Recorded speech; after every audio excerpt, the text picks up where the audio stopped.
ಬಾ ನನ್ನ ಸಂಗೀತ.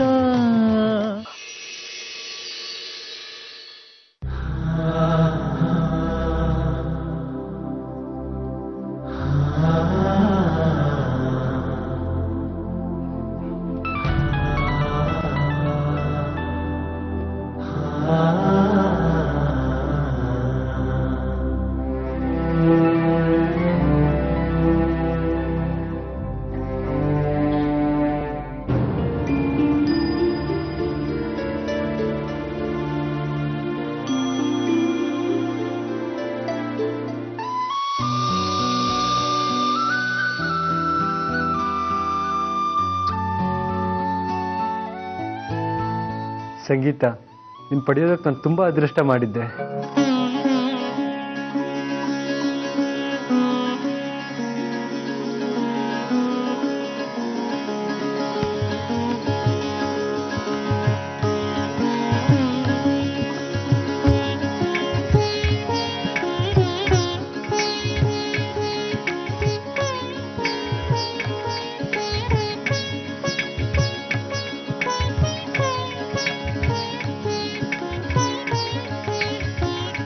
ಸಂಗೀತ, ಅಮ್ಮ ಸಂಗೀತ. ಹಾ ಬಂದೆ ಮಾ.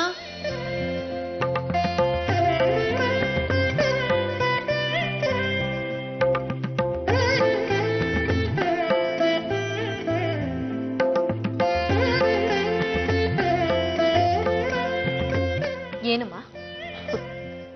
ವೀಣೆ ಬಂದಾಗಿಂದ ನಾನು ನೋಡ್ತಾ ಇದ್ದೀನಿ, ನೀನು ಅದರಲ್ಲೇ ಮುಳುಗೋಗ್ಬಿಟ್ಟಿದ್ಯಾ. ಅಮ್ಮ, ಜೈರಾಮ್ ಅಂತ ದೊಡ್ಡ ವ್ಯಕ್ತಿಯಿಂದ ಈ ವೀಣೆನ ಗಿಫ್ಟ್ ಆಗಿ ಪಡೆಯೋದಕ್ಕೆ ನಾನು ಅದೃಷ್ಟ ಮಾಡಿದ್ದೆ ಅಲ್ವಾ? ಬಯಸಿದ ಪ್ರೀತಿ ಸಿಕ್ಕಿದ್ರೆ ಅವನಿಗಿಂತ ಅದೃಷ್ಟಶಾಲಿ ಬೇರೆ ಯಾರು ಇರ್ಲಿಕ್ಕೆ ಸಾಧ್ಯ ಇಲ್ಲ ಸಂಗೀತ. ಬಯಸದೆ ಸಿಕ್ಕಿರೋ ಇಂಥ ಅದ್ಭುತವಾದ ಬಹುಮಾನ ಪಡೆಯೋ ಭಾಗ್ಯಶಾಲಿ ನಾನು ಆಗ್ತೀನಿ ಅಂತ ನಾನು ಅನ್ಕೊಂಡೇ ಇರಲಿಲ್ಲ ಅಮ್ಮ. ಸಂಗೀತ, ನನ್ನ ಬದುಕು, ನನ್ನ ಆಸೆ, ನನ್ನ ಕನಸು ಎಲ್ಲ ನೀನೇ. ಅಮ್ಮ, ಈ ವೀಣೆನ ನನ್ನ ಇಡೀ ಪ್ರಪಂಚ ಅಂತ ಅನ್ನಿಸ್ತಾ ಇದೆ. ನನ್ನ ಬದುಕು, ನನ್ನ ಆಸೆಗಳು, ನನ್ನ ಕನಸುಗಳು ಎಲ್ಲ ಎಲ್ಲ ಈ ವೀಣೆಲೇ ಇದೆ ಅಂತ ಅನ್ನಿಸ್ತಾ ಇದೆ ನನಗೆ.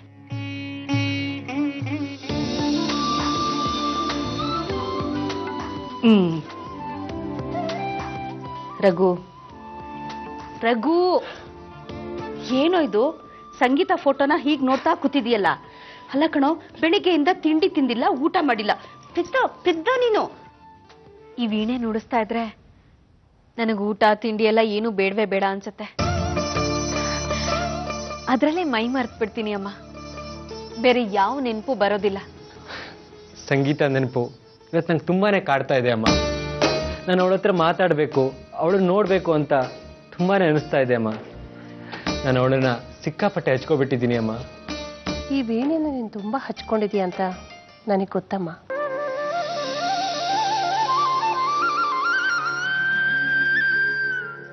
ನಿನ್ ಸಂಗೀತ ಮೇಲೆ ಪ್ರಾಣನೇ ಇಟ್ಟಿದೀಯ ಅಂತ ನನಗೆ ಗೊತ್ತು ರಘು.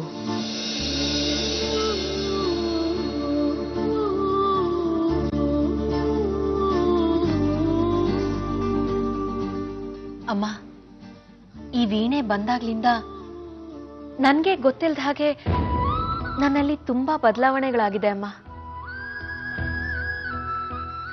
ಅಮ್ಮ, ಸಂಗೀತ ಮದುವೆಗೆ ಒಪ್ಪಿಗೆ ಕೊಟ್ಟ ಮೇಲೆ ನನಗೆ ಗೊತ್ತಿಲ್ಲದೆ ನನ್ನಲ್ಲಿ ತುಂಬಾ ಬದಲಾವಣೆಗಳಾಗ್ಬಿಟ್ಟಿದೆ.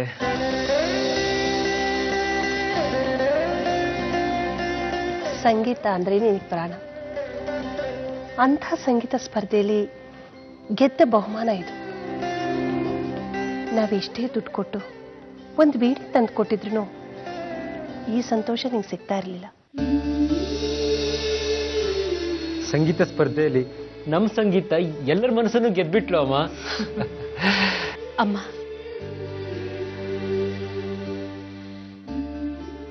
ಸ್ಪರ್ಧೆಯಲ್ಲಿ ಗೆದ್ದೆ ಅನ್ನೋ ಸಂತೋಷಕ್ಕಿಂತ ಇಂಥ ವೀಣೆ ನನಗೆ ಸಿಕ್ತಲ್ಲ ಅಂತ ನನಗೆ ತುಂಬಾನೇ ಸಂತೋಷ ಆಗ್ತಿದೆ ಅಮ್ಮ. ರಘು, ಸಂಗೀತ ಹತ್ರ ಮಾತಾಡ್ಬೇಕು ಅಂದ್ಯಲ್ಲ, ಫೋನ್ ಮಾಡು, ನಾನು ಮಾತಾಡ್ತೀನಿ. ಈಗಲೇ ಕಾಲ್ ಮಾಡ್ತೀನಮ್ಮ.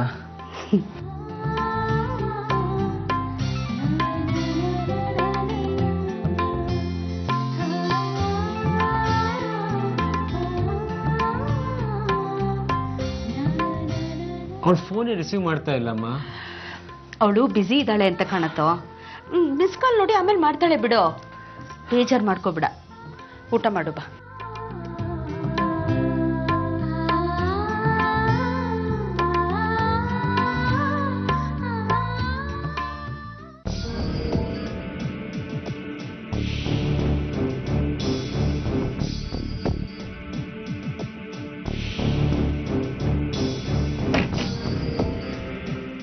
ಯಾಕ್ರಿ ಬಾಲ ಸುಟ್ ಬೆಕ್ಕಿನ ತರ ಆ ಕಡೆ ಈ ಕಡೆ ಓಡಾಡ್ತಿದ್ದೀರಾ? ಯಾವ ಕಾರಿನ ಸ್ಟೇರಿಂಗ್ ಬಗ್ಗೆ ಯೋಚನೆ ಮಾಡ್ತಿದ್ದೀರಾ? ನಾನು ಯೋಚನೆ ಮಾಡ್ತಾ ಇರೋದು ಕೈಯಲ್ಲಿ ತಿರುಗಿಸೋ ಸ್ಟೇರಿಂಗ್ ಬಗ್ಗೆ ಅಲ್ಲ, ಬೆರಳಲ್ಲಿ ನುಡಿಸೋ ವೀಣೆ ಬಗ್ಗೆ. ಕತ್ತೆಗೇನ್ ಗೊತ್ತು ಕಸ್ತೂರಿ ಪರಿಮಳ? ನಿಮ್ಗೆ ಸಂಗೀತದ ಬಗ್ಗೆ ಸ್ವಲ್ಪನೂ ಗಂಧನೇ ಇಲ್ಲ. ನೀವ್ಯಾಕ್ರಿ ವೀಣೆ ಬಗ್ಗೆ ಯೋಚನೆ ಮಾಡ್ತಿದ್ದೀರಾ? ಸಾರಿ ಗ ಮ ಪ ಸಂಗೀತದ ಸ್ವರಗಳು, ಅವುಗಳ ಬಗ್ಗೆ ನಾನು ಯಾಕೆ ಯೋಚನೆ ಮಾಡಲಿ? ಅವುಗಳನ್ನ ಕಟ್ಕೊಂಡು ನನಗೇನಾಗಬೇಕಾಗಿದೆ? ನಾನೇನು ಸಂಗೀತ ಕಚೇರಿನ ಮಾಡ್ತೀನಿ. ಅದ್ ಬೇರೆ ಬಾಕಿ ಇತ್ತು. ನೀವೇನಾದ್ರೂ ಹಾಗೆ ಮಾಡಿದ್ರೆ ಅದ್ ಎಷ್ಟು ವಿಕೆಟ್ಗಳು ಬೀಳ್ತಿತ್ತೋ ಏನೋ. ಸುಮಿತ್ರಾ, ಸುಮ್ನೆ ನನ್ನನ್ನ ಕಂಡ ಮಾಡಬೇಡ. ನಿಮ್ಮಣ್ಣ ಮಾಡಿ ಸರಿನಾ? ಆ ವೀಣೆನ ಆ ಹುಡುಗಿಗೆ ಯಾಕೆ ಕೊಡ್ಬೇಕಾಗಿತ್ತು? ಅಣ್ಣನ್ಗೆ ಅವ್ರು ಹಾಡಿದ್ದು ಇಷ್ಟ ಆಗಿರ್ಬೇಕು, ಅದಕ್ಕೆ ಕೊಟ್ಟಿದ್ದಾರೆ. ನೀವ್ಯಾಕೆ ಇಷ್ಟೊಂದು ಟೆನ್ಷನ್ ಮಾಡ್ಕೋತಿದ್ದೀರಾ? ಅದು ಹಾಗಲ್ಲ ಸುಮಿತ್ರಾ. ಅವ್ರು ಹಾಡಿದ್ದು ನಿಮ್ಮ ಅಣ್ಣನಿಗೆ ಅಷ್ಟೊಂದು ಇಷ್ಟ ಆಗಿದ್ರೆ ಒಂದು 5-10 ಸಾವಿರ ಕೊಡ್ಬೋದಾಗಿತ್ತು. ಅದು ಬಿಟ್ಟು ಮನೇಲಿರೋ ವೀಣೆನ ಕೊಡೋದು? ತಿರುಪತಿ ಹೋದ್ರೆ ಭಕ್ತರು ಮುಡಿ ಕೊಡ್ತಾರೆ, ತಲೆನ್ ಕೊಡಲ್ಲ ರೀ. ಅದ್ರಿಂದ ನಿಮ್ಗಾಗಿರೋ ನಷ್ಟ ಆದ್ರೂ ಏನು? ನನಗೇನು ನಷ್ಟ ಆಗಿಲ್ಲ. ಅಕ್ಕ ಅಷ್ಟು ವರ್ಷಗಳಿಂದ ನುಡಿಸ್ತಾ ಇದ್ದ ವೀಣೆ ಅದು, ತುಂಬಾ ವರ್ಷಗಳ ಹಿಂದಿನದು. ಎಷ್ಟು ಹಣ ಕೊಟ್ಟರು ಈಗ ಸಿಗಲ್ಲ. ಅದು ಅಲ್ಲದೆ ಭಾವನಿಗೆ ಅದ್ರ ಮೇಲೆ ತುಂಬಾ ಸೆಂಟಿಮೆಂಟು, ಪ್ರೀತಿ ಇತ್ತು. ಯಾಕೆ ಅಂದ್ರೆ ಅದು ಅವರ ಧರ್ಮಪತ್ನಿ ನುಡಿಸ್ತಾ ಇದ್ದ ವೀಣೆ. ಅದನ್ನೇ ಇವರು ಕೊಟ್ಟಿದ್ದಾರೆ ಅಂದ್ರೆ ಅದರ ಹಿಂದೆ ನಮ್ಮ ಅಣ್ಣನಿಗೆ ಸಂಗೀತದ ಬಗ್ಗೆ ತುಂಬಾ ಗೌರವ ಇದೆ. ಅವನಿಗೆ ಏನಾದ್ರೂ ಯಾರಾದ್ರೂ ಯಾವ್ದಾದ್ರೂ ಇಷ್ಟ ಆಯ್ತು ಅಂದ್ರೆ ಅಷ್ಟೇ, ಆ ಕ್ಷಣದಲ್ಲಿ ಅವ್ನಿಗೇನ್ ಗಿಫ್ಟ್ ಕೊಡ್ಬೇಕು ಅನ್ಸುತ್ತೋ ಅದನ್ನ ಅವ್ರು ಕೊಟ್ಬಿಡ್ತಾನೆ. ಅದು ನಮ್ಮ ಅಣ್ಣನ ಗುಣ. ಹಾಗಾದ್ರೆ ಆ ಮ್ಯೂಸಿಯಂನವ್ರು ಬಂದು ಕೇಳಿದ್ರು, ಆಗ ಕೊಡ್ಲಿಲ್ಲ. ಸಂತೋಷನ್ ಫ್ರೆಂಡು ಅದ್ಯಾರು ಬಂದು ಕೇಳಿದ್ರು, ಆಗ್ಲೂ ಕೊಡ್ಲಿಲ್ಲ. ಎದುರು ಬೇರೆ ಮ್ಯೂಸಿಕ್ ಡೈರೆಕ್ಟರ್ ಅವ್ರು ಕೇಳಿದ್ರು, ಆಗ್ಲೂ ಕೊಡ್ಲಿಲ್ಲ. ಇವ್ರಿಗೆ ಯಾಕೆ ಕೊಟ್ರು? ಫ್ರೀ ಏನಾದ್ರೂ ಒಂದ್ ಪಡ್ಕೊಳ್ಳೋದಕ್ಕೂ ಅರ್ಹತೆ, ಯೋಗ್ಯತೆ ಅಂತ ಕೆಲವು ಪ್ಲಾನ್ಗಳು ಇರ್ಬೇಕು. ಅದು ಆ ಹುಡುಗಿ ಹತ್ರ ಇತ್ತು, ಅದನ್ನ ಪಡ್ಕೊಂಡ್ರು. ಅದರಿಂದ ನಿಮ್ಗೆ ಎಂದೇ ತೊಂದರೆ ಆಗಿರೋದು? ನನಗೇನು ತೊಂದರೆ ಆಗಿಲ್ಲ. ಭಾವ ನೀನ್ ಹೇಳಿರೋ ತರ ಪ್ಲಸ್ ಪಾಯಿಂಟ್ಗಳನ್ನ ನೋಡಿ ವೀಣೆ ಗಿಫ್ಟ್ ಆಗಿ ಕೊಟ್ಟಿದ್ರೆ ಓಕೆ. ಅದು ಬಿಟ್ಟು ಬೇರೆ ಪ್ಲಸ್ ಪಾಯಿಂಟ್ಗಳನ್ನ ನೋಡಿ ಗಿಫ್ಟ್ ಆಗಿ ಕೊಟ್ಟಿದ್ರೆ. ಏನ್ರಿ ನಿಮ್ ಮಾತಿನ ಅರ್ಥ? ಅಂದ್ರೆ ಭಾವ ಅವರಿಗೆ ಆರಾಧ್ಯ ಅವರ ಮೇಲೆ ತುಂಬಾ ಗೌರವ ಇದೆ ಅಲ್ಲ, ಅವರ ಶಿಷ್ಯ ಅನ್ನೋ ಇನ್ಫ್ಲೂಯೆನ್ಸ್ ಮೇಲೆ ವೀಣೆನ ಗಿಫ್ಟ್ ಆಗಿ ಕೊಟ್ಬಿಟ್ರಾ ಅಂತ. ಮೊದಲು ನೀವು ಯೋಚನೆ ಮಾಡೋ ರೀತಿನ ಬದಲಾಯಿಸ್ಕೊಳ್ಳಿ, ಆಗ ಜೀವನದಲ್ಲಿ ಉದ್ಧಾರ ಆಗ್ತೀರಾ.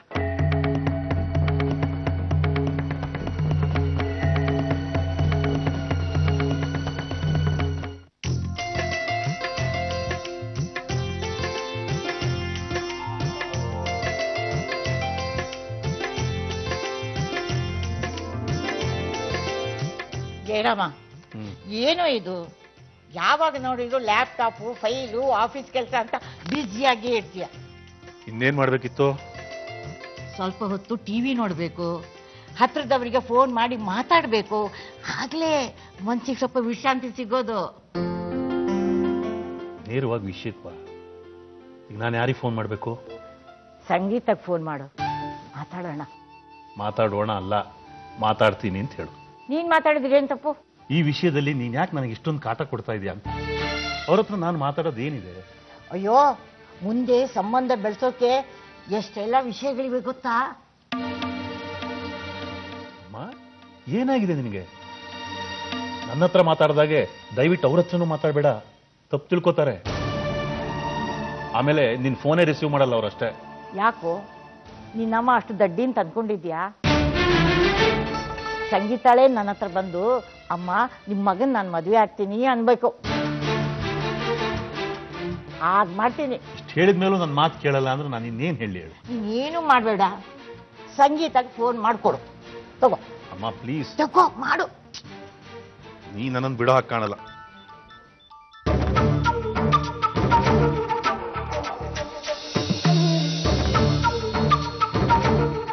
ಇದೇನು ಆಶ್ಚರ್ಯ, ಸಂಗೀತ ಅವರೇ ಫೋನ್ ಮಾಡಿದ್ದಾರೆ. ಇಂಥ ಆಶ್ಚರ್ಯಗಳು ಆಗ್ತಾನೆ ಇರ್ತವೆ ರಾಮ. ಫೋನ್ ರಿಸೀವ್ ಮಾಡು, ಮಾತಾಡು ನನ್ನ ಸೊಸೆ ಹತ್ರ. ಸೊಸೆನಾ? ಹೌದು ಮತ್ತೆ. ನಿನಗೇನೋ ಆಗಿದೆ, ನಾನು ಮಾತಾಡಲ್ಲ, ನೀನೇ ಮಾತಾಡು. ಕುಡ್ಕೊ. ಹೇಗಿದ್ಯಮ್ಮ ನನ್ನ ಸೊಸೆ? ಅಮ್ಮ, ನಾನ್ ಸಂಗೀತ. ಅಲ್ಲ ಅಂದವ್ರು ಯಾರು? ಮತ್ತೆ ಹೇಗಿದ್ಯಮ್ಮ ನನ್ ಸೊಸೆ ಅಂತ ಕೇಳಿದ್ರಲ್ಲ ಅಮ್ಮ.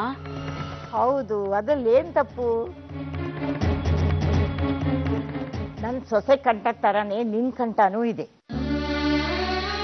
ಅದಕ್ಕೆ ಹಾಗಂದೆ. ನಿನ್ಗೇನ್ ಬೇಜಾರಿಲ್ಲ ತಾನೆ? ಇಲ್ಲಮ್ಮ, ನೀವೇನೇ ತಮಾಷೆ ಮಾಡಿದ್ರು ನನಗ್ ಬೇಜಾರಿಲ್ಲ.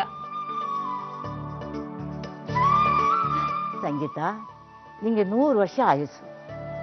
ನನ್ನ ಮಗ ನಿಂಗೆ ಫೋನ್ ಮಾಡಬೇಕು ಅಂತ ಫೋನ್ ತಗೊಳ್ಳೋದಕ್ಕೂ ನೀನ್ ಫೋನ್ ಮಾಡೋದಕ್ಕೂ ಸರಿ ಹೋಯ್ತು.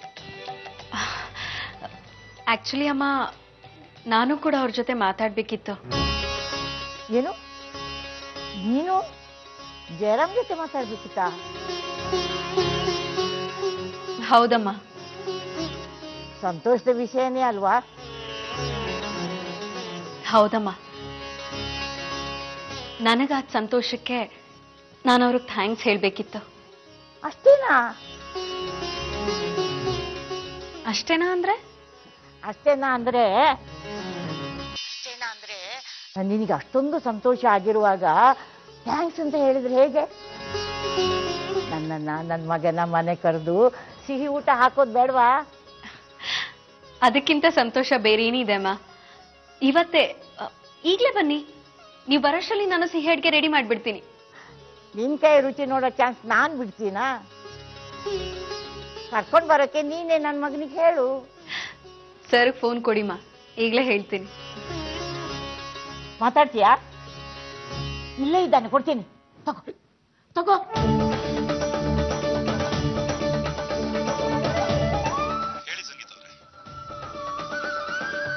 ಸರ್, ತುಂಬಾ ತುಂಬಾ ಥ್ಯಾಂಕ್ಸ್. ಥ್ಯಾಂಕ್ಸ್? ಯಾಕೆ?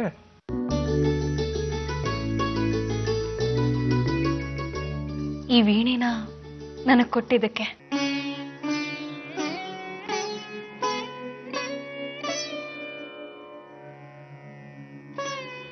ಈ ವೀಣೆ ನುಡಿಸ್ತಾ ಇದ್ರೆ ನನಗಾಗೋ ಸಂತೋಷನ ಮಾತ್ನಲ್ಲಿ ಹೇಳೋದಕ್ಕೆ ನನಗೆ ಪದಗಳೇ ಸಾಲ್ತಿಲ್ಲ ಸರ್.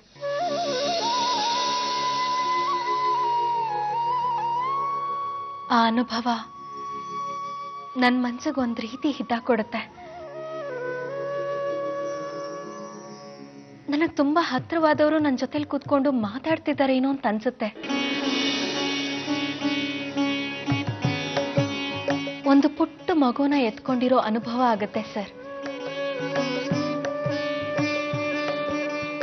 ಇಂಥ ವೀಣೆನ ನನಗೆ ಉಡುಗೊರೆಯಾಗಿ ಕೊಟ್ಟಿದ್ದಕ್ಕೆ ತುಂಬಾ ಥ್ಯಾಂಕ್ಸ್. ಇಷ್ಟಕ್ಕೆಲ್ಲ ಥ್ಯಾಂಕ್ಸ್ ಯಾಕೆ ಸಂಗೀತ ಅವರೇ? ಆ ವೀಣೆ ನಿಮ್ಮನ್ನು ಸೇರ್ಬೇಕು ಅಂತ ಇತ್ತು ಅಂತ ಕಾಣಿಸುತ್ತೆ, ಸೇರಿದೆ. ತಾಯಿ ಮಳ್ಳನ್ನ ಮಗು ಸೇರಿದಾಗೆ. ನಿಮ್ಮಂತ ಗಾಯಕಿ ಹತ್ರ ಆ ವೀಣೆ ಇರೋದೇ ಶೋಭೆ. Thanks again sir. ಆಮೇಲೆ ಇನ್ನೊಂದು ವಿಷಯ, ನೀವು ಅಮ್ಮ ಇಬ್ರು ಈಗಲೇ ನಮ್ಮ ಮನೆಗೆ ಊಟಕ್ಕೆ ಬರಬೇಕು. ಅದು ಇವತ್ತು ಸಾಧ್ಯವಾಗಲ್ಲ ಸಂಗೀತ ಅವರೇ. ಅದು ಇವತ್ತು ಬೇರೆ ಪ್ರೋಗ್ರಾಮ್ ಒಂದು ಫಿಕ್ಸ್ ಆಗ್ಬಿಟ್ಟಿದೆ. ಬಿಡು ಮಾಡ್ಕೊಂಡು ಇನ್ನೊಂದು ದಿವಸ ಯಾವತ್ತಾರು ಬರ್ತೀನಿ. ಸರಿ ಸರ್, ಅಮ್ಮಂಗೆ ಫೋನ್ ಕೊಡಿ. ಕೊಡ್ತೀನಿ.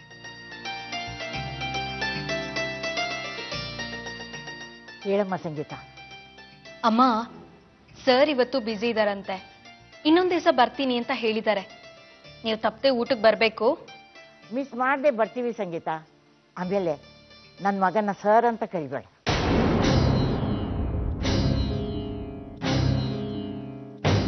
ಮತ್ತಿನ್ನೇನಂತ ಕರಿಬೇಕಮ್ಮ? ಆ, ಪರವಾಗಿಲ್ಲ, ಸರ್ ಅಂತಾನೆ ಕರಿ. ಸಂಗೀತ, ಅದೇನೋ ಗೊತ್ತಿಲ್ಲ, ಪ್ರತಿದಿನ ನಿನ್ನ ನೋಡ್ಬೇಕು ಅಂತ ಅನ್ಸುತ್ತೆ, ಮಾತಾಡ್ಬೇಕು ಅಂತ ಅನ್ಸುತ್ತೆ. ಅಮ್ಮ, ಪ್ರತಿದಿನ ನಾನು ನಿಮ್ಮನ್ನ ಮೀಟ್ ಮಾಡ್ಲಿಲ್ಲ ಅಂದ್ರೂ ನಾನು ನಿಮಗೆ ಮಿಸ್ ಮಾಡದೆ ಫೋನ್ ಮಾಡ್ತಾನೆ ಇರ್ತೀನಿ.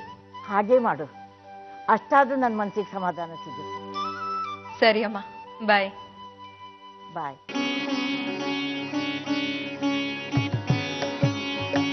ಏನಮ್ಮ ನೀನು ಇಷ್ಟೊಂದು ಕಾಟ ಕೊಡ್ತೀಯ? ಇನ್ಮೇಲೆ ಇಂಥ ಕಾಟನ ಕೊಡ್ತಾನೇ ಇರ್ತೀನಿ, ನೀನು ತಗೋತಾನೆ ಇರ್ಬೇಕು.